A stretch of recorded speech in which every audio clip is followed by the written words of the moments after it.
Hey, what's up, YouTube? This is Justin Robb, and this is my updated Constellar deck profile that I've been working with for a while. As you know, if you've been a subscriber to the page, I main Constellars. I'm maining them for a while, and planning on going to nationals with them whenever that comes. Or I'm getting Evil Swarm in a couple days built completely, so that's a different deck profile that I can do for you guys. So yeah, I guess I'll just get right to the profile. First off, I do the triple Pollux, pretty standard, triple Cause,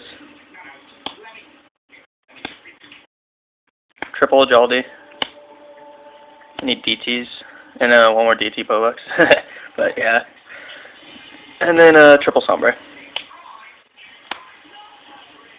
Again, this is pretty standard.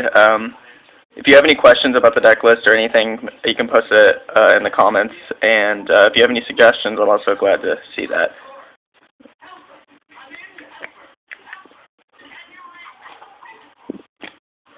Then I do 2 Shirton.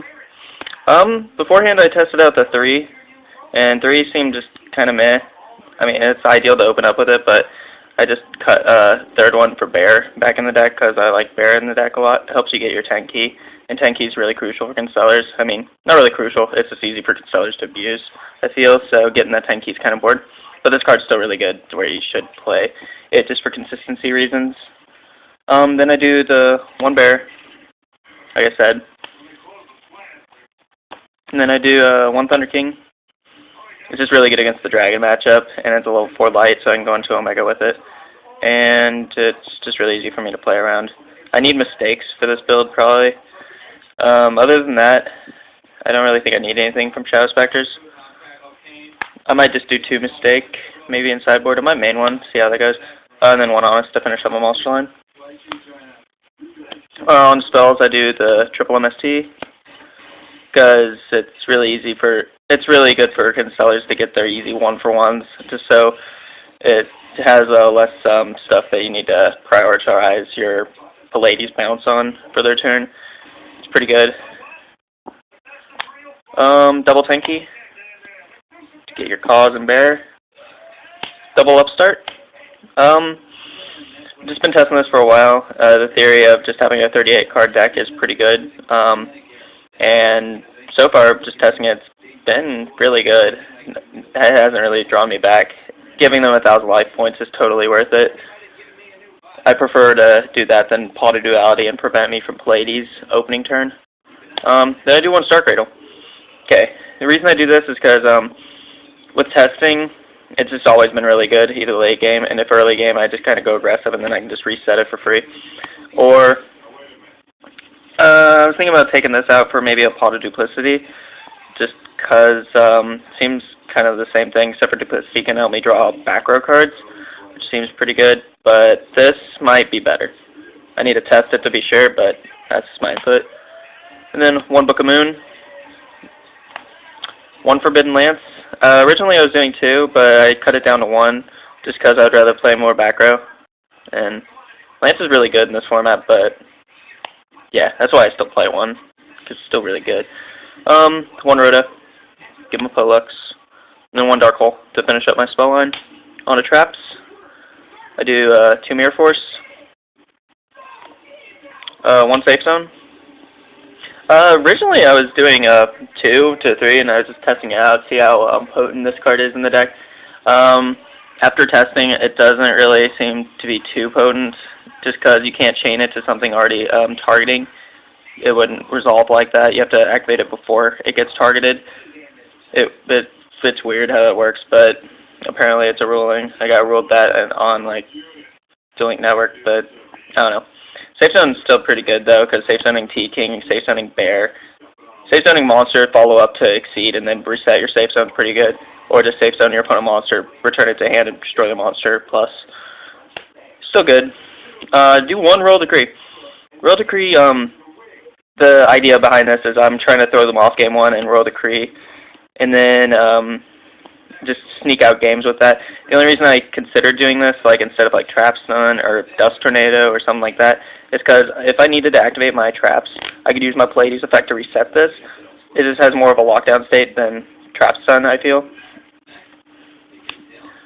One Vanity's Emptiness to, yeah, Vanity's Emptiness is really good. One Call the Haunted, because you can go into your rank 5 play and reset Call.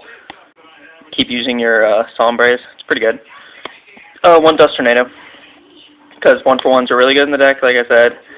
And, yeah.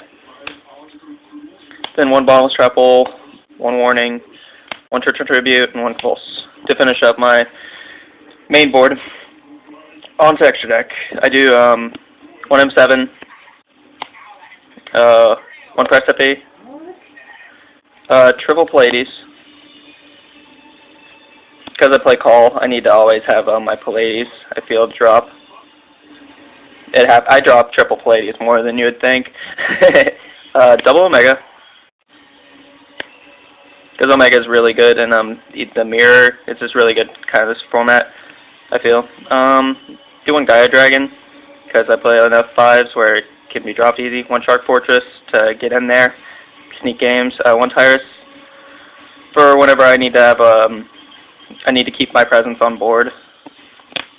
One Volcarnosaurus wins games. One Garter Cowboy also wins games. Diamond Direwolf, it's an easy 1-for-1s I was talking about. You can also pop Shuriken and pop something, which is pretty good. Fistdweller, because it's good against Harpies and a couple other things like Mermails, just wins games. And one Zen Mains, because XYZ Encore is a card.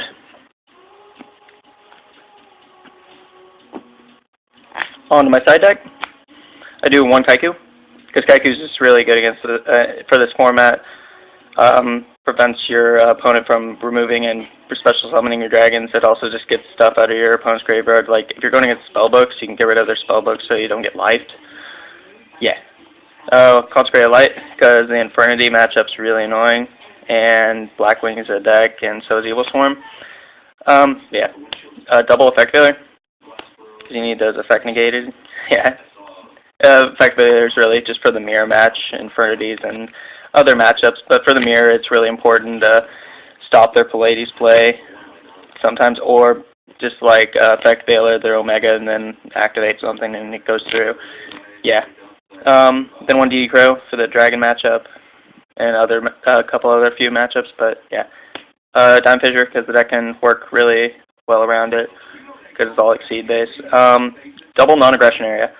Against the mirror match, I figured this card's pretty good, because if you get the Pallades first, or the Omega first, you want to try to prevent them from dropping anything and just abuse that.